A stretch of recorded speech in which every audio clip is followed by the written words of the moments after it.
Everybody to this week's press conference. Going back, it seems like normally in these press conferences I cover the last one and then the upcoming one, what we have. It seems like forever ago, 5 days ago now, that we finished with this Rutgers game, with it being a Thursday night. The pain still doesn't go away.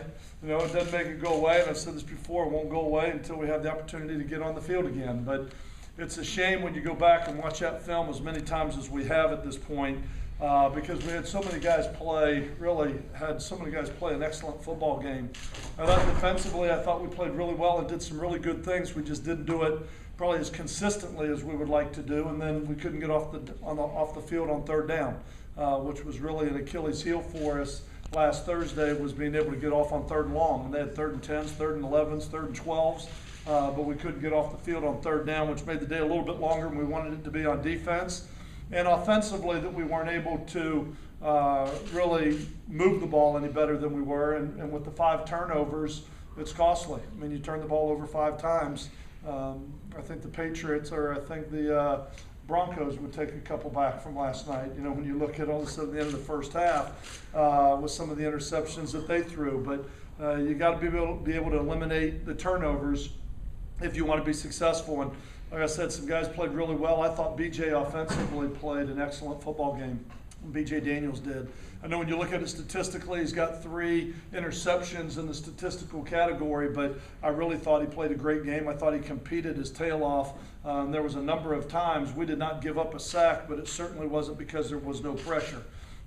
With as many loops, twists, and blitzes that they brought, I thought BJ handled himself very well in the pocket and scrambling out of there and trying to make some things happen, and kept a number of drives alive. It's unfortunate 2 of his interceptions just bounced off receivers' hands, one off Evan Landy and one off Demetrius Murray, that were turnovers. But it's just unfortunate, like I said, and even as bad as it was and as many things as we would love to change, with 6 minutes to go in the game, we had a tie score and we had the football, and we just weren't able to convert from 75 yards away, and that's the thing that was unfortunate about it. But I hate to lose, and as much as you hate to lose, the only thing we can do with that one is learn from it and put it behind us.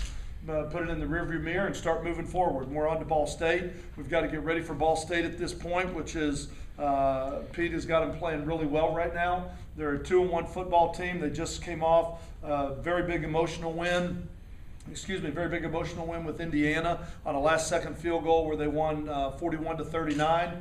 They're playing very well right now. They're playing with a lot of confidence. They're scoring a lot of points. I think it starts with their offense, with their quarterback. They are the 14th best rushing team in the country, I believe they are, at about 260-some yards. They have 472 yards a game that they're averaging, and they've played teams like IU, Clemson. I mean, they've played some really good football teams, scored 27 points on Clemson. I think their offense is very good. They're averaging 5.7 yards a rush.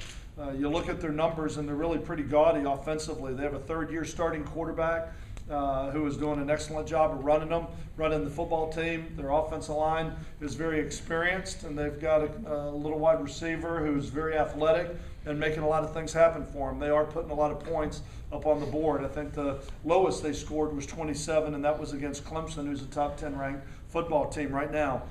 Defensively, they're kind of going through some changes from where they were a year ago. A year ago, they were in their first year in the program, playing a lot of zones, sitting back, kind of letting things happen, trying to keep the ball in front of them, where this year they're taking a much more aggressive approach, playing more man coverage, blitzing more, being a lot more aggressive. As a matter of fact, when you watch the film, the IU film in the second half, it probably looked really similar in a lot of ways to what Rutgers does.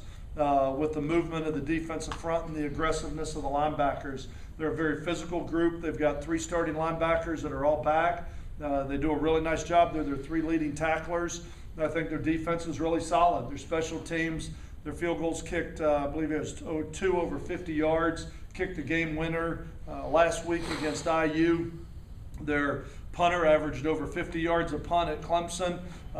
Strong-legged. I mean, they have a very solid kicking game. They have a good football team, and like I said, it'll be a great challenge for us. We don't have time to have a pity party or put our head in the sand. We're going to go play a good football game, and the best thing we could do about last week's game is put it in the rearview mirror and move forward. And right now, I think we had a spirited practice today. I don't know if it was spirited because it rained and we only got to be on the field for about 45 minutes to an hour before we were taken off the field with lightning, but it was a very spirited practice. I think the mindset and the energy of these players, they're upset. They realize that we didn't put our best foot forward, and that's disappointing for all of us in the program, as hard as everybody's worked, that we weren't able to go out and play better and do a better job protecting the ball in our conference opener at home.